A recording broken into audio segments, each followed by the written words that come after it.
তৃতীয় শ্রেণীর ছাত্র রাফি স্কুলে নতুন জুতো পরে এলো। সাদা কেটস চকচকে। বন্ধুরা ঘিরে ধরলো। ওয়াও রাফি, কত টাকা কিনেছিস? রাফি গর্ব করে বলল, 2000 টাকা। পাশে দাঁড়িয়েছিল জামাল, তার পায়ে ছেঁড়া স্যান্ডেল। চুপ করে দাঁড়িয়েছিল, মুখটা নিচের দিকে দিয়ে। রাফি হঠাৎ বলল, তোর জুতো তো ফুটো, তুই কেন নতুন জুতো কিনিস না? জামাল মাথা নিচু করে শুধু বলল, মায়ের ঔষধ কেনার টাকায় জুতো কেনা হয়নি। পুরো শ্রেণীকক্ষ নীরব হয়ে গেল। শিক্ষক তখন ক্লাসে ঢুকলেন। ওই দিনের বিষয় ছিল মানুষের মূল্য আসলে কিসে। স্যার হালকা হেসে বললেন, যার জুতো দামি সে মানুষ হিসেবে বড়, এই ধারণা একদমই সঠিক নয়।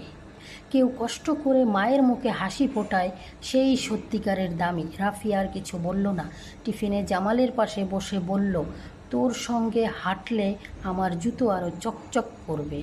এই গল্প থেকে আমরা শিক্ষা পাই, পোশাক বা জুতো কারো মূল্য নির্ধারণ করতে পারে না। হৃদয়, দায়িত্ববোধ আর ভালোবাসা একজন মানুষকে বড় করে তোলে। সমাজে মানুষের কাছে সেই ব্যক্তি মূল্যবান যার দায়িত্ববোধ এবং ভালোবাসা সব মানুষ পেয়ে থাকে।